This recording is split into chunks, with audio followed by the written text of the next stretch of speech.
É isso aí, senhores. Mais um dia de Automotive oficial e eu estou tendo o prazer, a honra de ter aqui grande Thiago Castilha, embaixador da Marrob, Cid Lube, diretor da eWolf, o cara multifaces aí com o mercado, sempre com informação e conteúdo relevante. Thiago, cara, que prazer aí. Obrigado por ter aberto aí essa janela aí na sua agenda. E seja bem-vindo, cara, é uma honra muito grande. E, cara, tamo junto aí. Tem muita pergunta boa para fazer para você.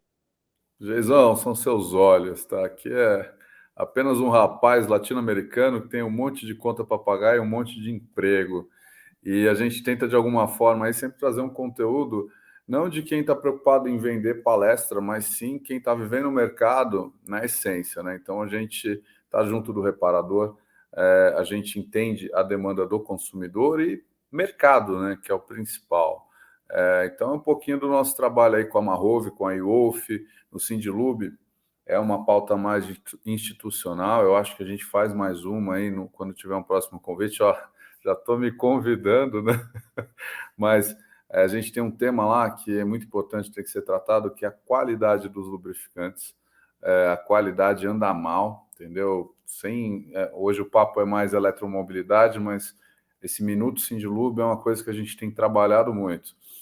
10% do mercado aí estima-se que é óleo clandestino, meu amigo, ou seja, o problema é grave, isso pode não, prejudica o consumidor, né? E o reparador, ele tem responsabilidade sim, ele é corresponsável no produto que ele vende, e vender o óleo ilegal, né, que é o clandestino ou pirata que está rodando no mercado, é crime. Então, aqui no Automotive Oficial, a gente traz aí uma prevenção para você sempre atuar de uma maneira em que teu negócio cresça. Na minha opinião, e aí é a opinião do Thiago, não só do Sindilube, a empresa que já está atuando com óleo desse nível, ela tem que rever se ela quer continuar no mercado, porque é fim de carreira. Então, assim, trabalhar com um produto bom, e a gente não está falando só das brand stops, né? A gente tem muito produto bom nacional também.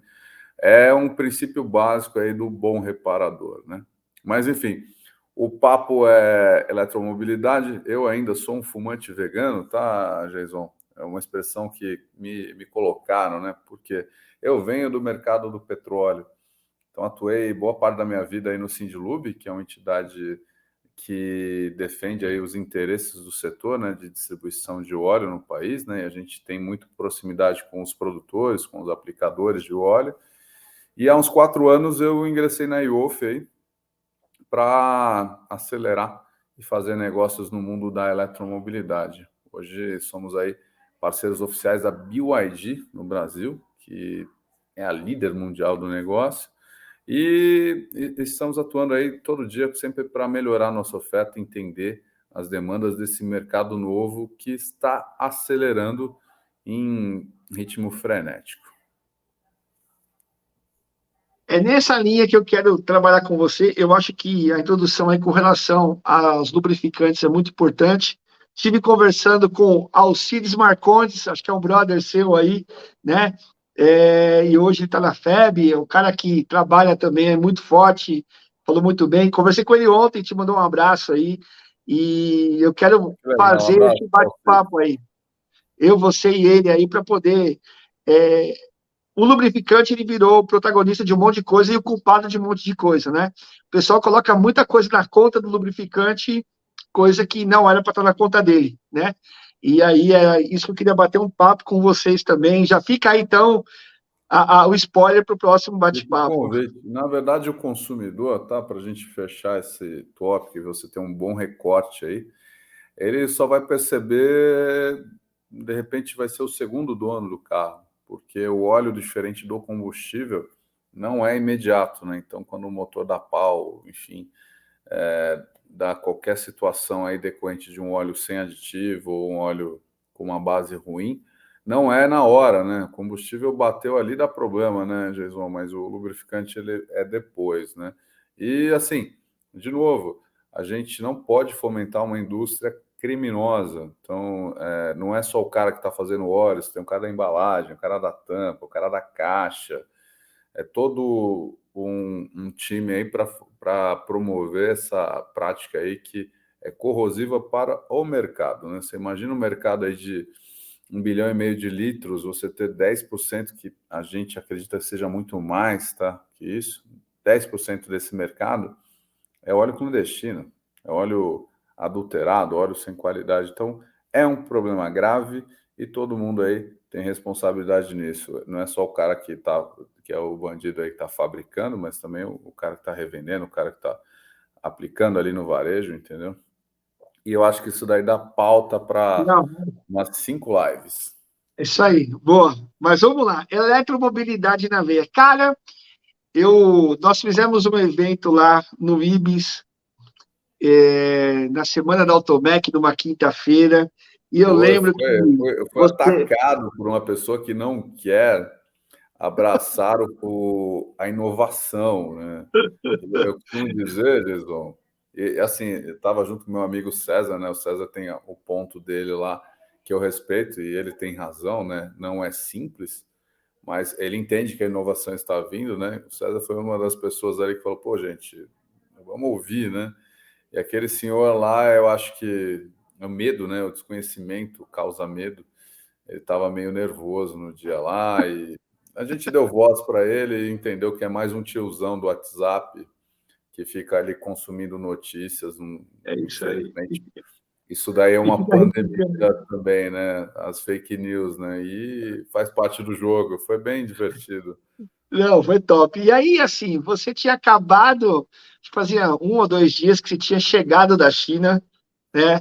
Você estava lá, já tinha passado uma temporada, acho que de 10 a 15 dias lá. E eu fiquei te acompanhando, eu falei, cara, olha onde que o Castilha tá, meu. Será que vai chegar a tempo? Pois E é, aí né? Eu eu só fiquei fui por tua impressionado. causa, viu? Porque eu estava morto. Eu cheguei da China, eu ainda estava no fuso horário lá, no tal do jet lag. Já te lag. Mas compromisso é compromisso, né? E faço questão de Cara, firmar lá quando você convida, é uma ordem, né? A gente tem que estar junto. tamo junto. E aí, o que isso aconteceu? Eu comecei a olhar e vi que você teve, com talvez hoje, o cara que é um dos mais revolucionários na parte de eletromobilidade no mundo, que é o presidente lá da BID. Eu vi que você tirou foto com o cara, eu vi que você viu os lançamentos. Cara, você consegue passar um pouquinho para a gente dessa experiência aí, o quanto foi bom, e o que você está enxergando aí que pode chegar para a gente aqui? Vamos lá, eu tenho uma posição que não é apocalíptica, tá? A gente tem que separar o que eu vi na China do momento atual do Brasil. Então, eu fui para uma China que tem um alinhamento aí de desenvolvimento muito forte. Então, eles estão na nossa frente aí pelo menos 50 anos. Não tem trabalho escravo. Para mim, lá é um mercado que é muito mais capitalista que o nosso, né? Então, se o operário, se o funcionário de uma fábrica ele tem valor, ele é competente, o mercado lá é aquecido. Quem paga mais ganha mais, leva o cara, entendeu? E lá tem um fenômeno que está acontecendo muito forte, está rodando muito dinheiro na economia. Então, diferente do Brasil, que as pessoas estão parcelando o supermercado, grande massa está parcelando o supermercado, a gente tem o operário chinês lá que está ganhando 4 vezes mais que o brasileiro. Então, isso tem um mercado economicamente muito aquecido. Como que isso se traduz no mercado automotivo deles, Jason? Hoje o mercado deles é maior do que 20 milhões de carros. Eu estou falando só de passeio, tá? Então, 20 milhões de carros, para quem conhece um pouquinho do nosso mercado, dá mais de 10 vezes o mercado brasileiro. A BYD convidou a gente, que é o fornecedor oficial de soluções para eles de recarga. A gente cuida das instalações, fornece carregadores, cuida dos equipamentos que vêm no carro, né? Convidou a gente junto com os dealers do Brasil para a primeira convenção das Américas, né? E a gente teve a oportunidade de conhecer a marca que é líder hoje no mundo, né? Mas já era na China e fabrica lá sozinha 2 milhões de carros. Ou seja, a tal da BYD, ela fabrica mais carros que fabrica e vende, né? Que todo o mercado brasileiro atualmente. E eles estão vindo para cá com muita vontade de performar na eletromobilidade e ser um dos big players aí nos próximos anos. Já tem cara aqui, amigo meu, que eu te falei, que já está de olho no lançamento aí, que eu queria que você comentasse. Eu acho que você viu primeiro lá, né? Depois chegou aqui, que é o famoso Dolphin. E aí um cara me ligou hoje, um brother meu, até queria mandar um abraço aí pro Carlão, da Zemix, e o Carlão falou, Jason, eu fui fazer um test drive no Dolphin. Cara, que carro maravilhoso e tal. E eu já tinha ouvido falar do Dolphin. E essa tecnologia aí do Dolphin parece que tem algumas coisas que são bem interessantes, né? E eu sei que você teve acesso aí a essas informações aí. Faz um spoiler pra gente aí, meu amigo. Cara, eu tive no lançamento do Dolphin aqui no Brasil. Ele é um carro aí que ele é um hatch que não é tão pequeno, né? Ele tem um entre-eixo aí que pode comparar um Toyota, né? Então, o espaço interno é muito legal. E o perfil da marca é trazer carros super completos, né? Então, ele já é um completão.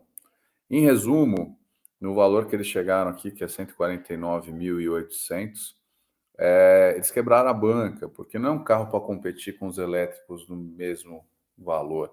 Eles estão aí para competir com um T-Cross, é um carro muito legal. E fatalmente, quem fizer test drive aí, estiver procurando carro, vai comprar. BYD, a gente pode dizer assim que eles têm uma tecnologia muito diferenciada em relação à bateria. Eles não são uma montadora, então você que é reparador, presta atenção nisso. Eles vão gerar muito serviço para vocês. Os caras são uma empresa de tecnologia. O Sr. Wang, ele começou há 28 anos fazendo bateria para celular. E ninguém acreditou muito no sonho dele, que era fazer carro elétrico, né? E hoje o cara é líder mundial. Eu tive no headquarter deles, eu fui em algumas fábricas. É impressionante a vontade de realizar deles. Eles têm propósito. Ele disse uma coisa muito interessante para a gente lá. Ele falou: olha, foco, decisão e seja rápido, né? Eu não esqueço disso. Ele falou: be fast. Então, é o que eu posso dizer para os reparadores, né? O carro elétrico aqui no Brasil, diferente do mundo, aqui a gente não tem uma política de descarte de carro. Aqui a gente vai somar uma entrada aí de carros elétricos que pode ser rápido, pode ser médio ou pode ser lento. Depois do marco Dolphin, né, que já tem 2.000 carros encomendados, 2.000 elétricos encomendados, eu posso dizer que talvez acelere muito rápido e os pessimistas de plantão, né, os tiozinhos dos WhatsApp aí que vive de teoria conspiratória, vão acordar e vai ser igual o pessoal que não acreditou na injeção eletrônica. Vão quebrar. Não porque vai sumir o carro a combustão, mas esse nicho aí que é muito importante, que está vindo, pode ser uma fonte de renda aí muito legal para as oficinas reparadoras. Ainda que tenha menos peças, mas quando você fala de reparar um carro elétrico, você tem tecnologia envolvida e você tem que se especializar. A IOF, a Marrove, né, que faz parte aí do grupo WMP, fez um investimento no Senai, lá em Ipiranga, que é referência para a gente, justamente para preparar o reparador que quer entender um pouco mais sobre híbridos elétricos. A gente patrocinou lá um laboratório que é referência no setor, e junto com as montadoras todas a gente está lá tratando do reparador que quer se conectar com isso, né? E tem sido muito legal levar essa informação, né? Então, Jason, a BioID é isso. Eu passei 15 dias na China, foi bom, emagreci 15 quilos, cara. 15 não, perdão, emagreci 6 quilos. A parte alimentar não foi tão divertida, o cheiro da comida não foi tão legal, mas culturalmente eu conheci um povo que tem muita vontade de executar. E para o Brasil, o cenário é esse: deve acelerar até 2030, aí, num cenário pessimista, 5% da frota adicional é elétrica, ou melhor, eletrificada, né? Que você tem os Toyotas, que não tem plug-in, você tem os carros plug-ins híbridos, né? E tem os 100% elétricos. É o BEV, o PEV, que ninguém sabe o que é, né? Que um é híbrido, outro é elétrico. E pode chegar a 9%, 10%. É igual a questão do câmbio automático, né? Por que que a Marrove é sucesso? A gente entendeu que nos últimos anos, mais de 50% da frota vem com câmbio automático. Então, assim, as montadoras começaram a admitir que o tal do long life, na verdade, não é bem assim, precisa trocar óleo de câmbio. Então, de novo, com a iWolf a gente está enxergando uma demanda grande não só na venda de eletroposto, instalação, mas no atendimento dos carros elétricos. E aí você tem que estar preparado. Se você não tiver preparo, morre, porque a bateria tem tensão alta, então não pode sair metendo a chave de fenda, não. Isso aí é um ponto importante de frisar aqui no teu canal. Carro elétrico você tem que ter especialização. Não sai metendo a chave de fenda, senão você vai ter um problema grave. E quando mexe com segurança, com a saúde de alguém, a gente tem que aí arregalar bem os olhos e se preparar. Se o cara colocar a chave de fenda em algum lugar errado ali, pode virar um Shazam, né? Shazam! Exata, exatamente. Shazam, e aí vai ser meio Não chato, sobra para porque botar. prejudica todo um mercado, né? Então a É gente isso aí. que entende ser profissional da reparação, se especialize, procure o Senai, tem outros lugares, né? Mas o Senai é o lugar ideal. E para poder atuar nesse mercado aí que vai premiar bem, você tem que estar preparado. Olha só, o que eu percebo, né? E o que é legal, e o convite que eu fiz aqui era justamente por conta dessa experiência que você tem no mercado. Você tem o Sindilub, que é uma entidade muito forte, muito bem posicionada, né?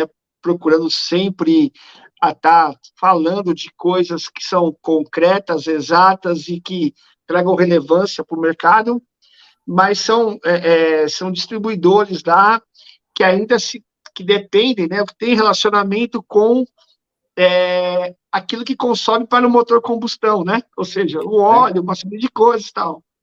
E aí você tem aí esse contraponto de toda essa tecnologia chegando, né?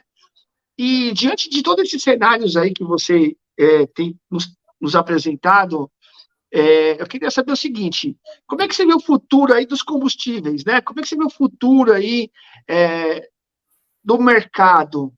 Eu percebo que há várias teorias e essas teorias aí elas são todas rechaçadas quando mostramos números, né? Então, como é que você está vendo isso para os próximos anos, Cara, eu não Tiago? sou um cara apocalíptico, eu sou um cara de mercado que tenta entender como que a gente pode ganhar alguma coisa com isso, né?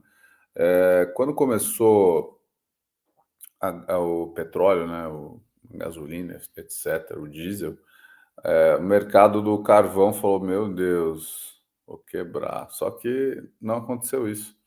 O carvão ele continua crescendo, Jason, em demanda de produto, assim como o petróleo só vai crescer. Até porque, gente, aí é a oportunidade para os reparadores, né? Aqui no Brasil, ninguém joga carro velho fora, o carro vai andar até desmanchar. Então, assim, o carro antigo consome mais óleo, consome mais combustível, troca peça pra caramba. O carro no Brasil, Jason, e é importante porque tem relação direta com o mercado de combustível, ele está com um tempo dele de vida muito estendido. Isso vai estender ainda mais. Lembra que eu falei para você que as pessoas estão parcelando o supermercado por uma questão de economia nossa aqui? A realidade pode dizer que o número está bom, mas a realidade é a conta do mercado, né? Tá caro viver no Brasil.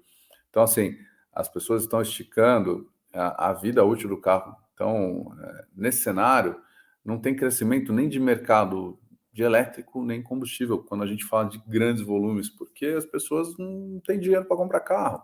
O carro popular, historicamente, você que é bem mais velho que eu, sabe, que é careca engana, né? Eu tenho 20 e poucos anos. Sempre custou 36 salários mínimos.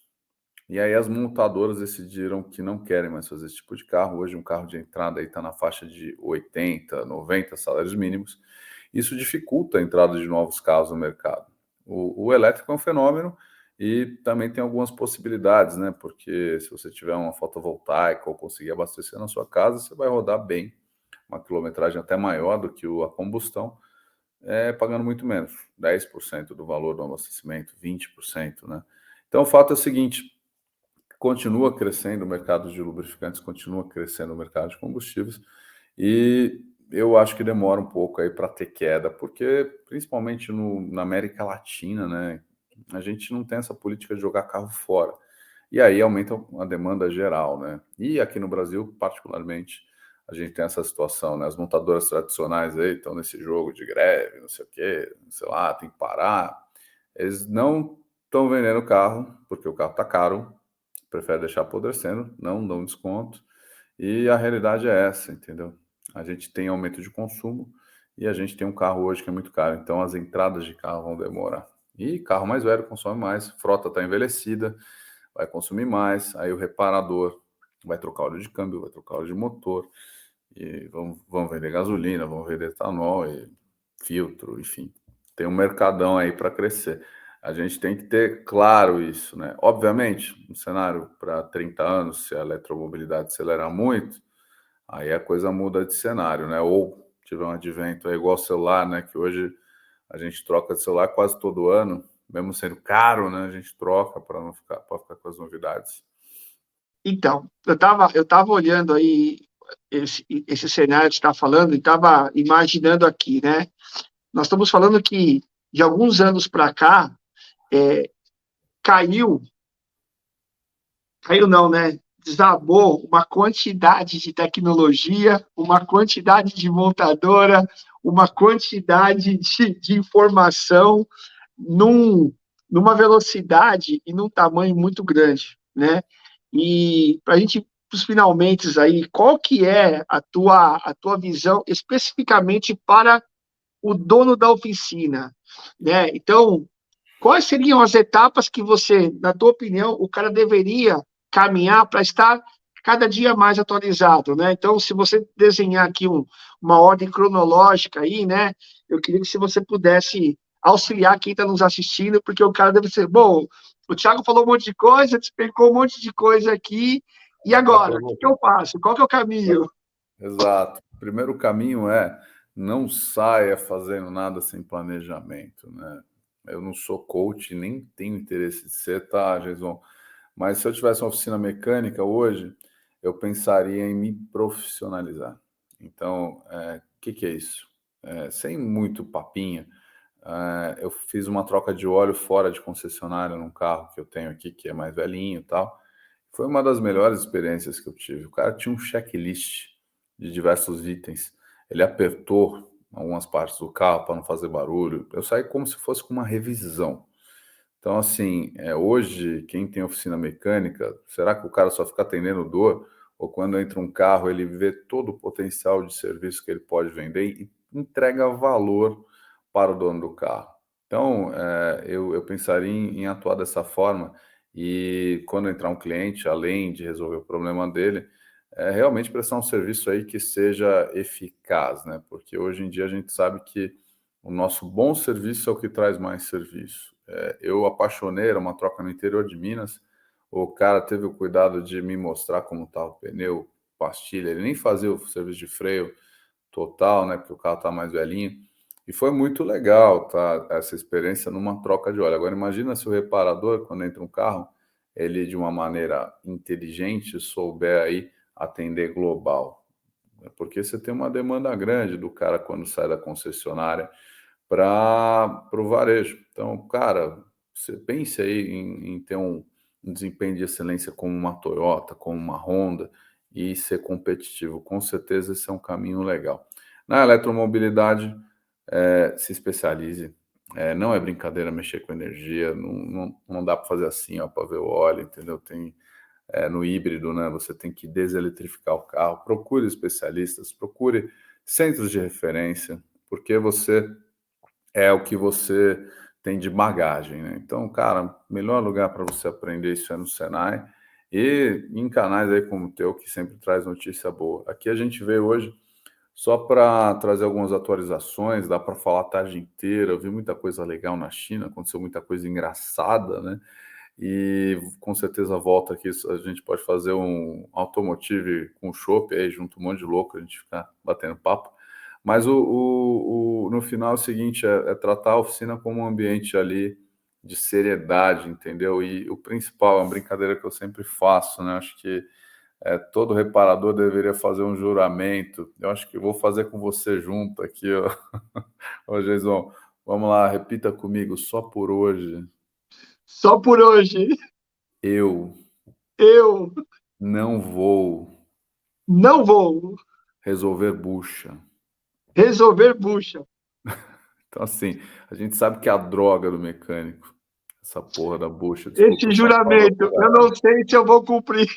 Exato, não pode, jurou, tem que largar a bucha de mão, entender teu negócio como um lugar de performance. Então, a Porra. questão da bucha, eu entendo que eles têm a vontade de resolver, mas muitas vezes não sabe nem cobrar a hora certa. Então, o principal é entender qual que é teu pacote de serviços, quanto isso vale, quanto custa a hora, e aí, assim, ter as ferramentas adequadas, né? Não é por nada, todo mundo sabe que eu sou da Marrove, mas uma máquina de câmbio, ela resolveu um problema.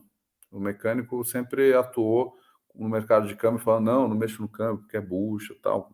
Nada disso, é porque não sabe, não procura um curso com o Guto Sintra. Aliás, vai ter um eventão aí, final do mês de agosto, você tem que estar lá, hein, Jason? E, cara, uma máquina dessa, um serviço que se você abrir o câmbio, você vai fazer parcial, você vai misturar óleo, né? Tipo óleo novo com sujo. É igual você tomar banho e não trocar cueca, né? Puta, negócio nojento. Com a máquina, em 2 horas, você faz o serviço completo, você faz a diálise, faz a limpeza do sistema e você está ali entregando um serviço muito legal para o consumidor. Então, assim, tem que especializar até a ferramenta correta, entender o que é bucha, o que não é bucha, tem que preocupar com o meio ambiente, porque é bacana, as pessoas querem entrar no oficina, querem ver tecnologia, né? Mas necessariamente você não precisa gastar milhões de reais para fazer isso. Eu acho que, para fechar, que nem diz o CEO lá do Nubank, né, que virou o mercado aí de banco, tem que fazer um bem feito, o simples bem feito. Aí depois inventar moda aí, pode vender um monte de coisa para um monte de gente.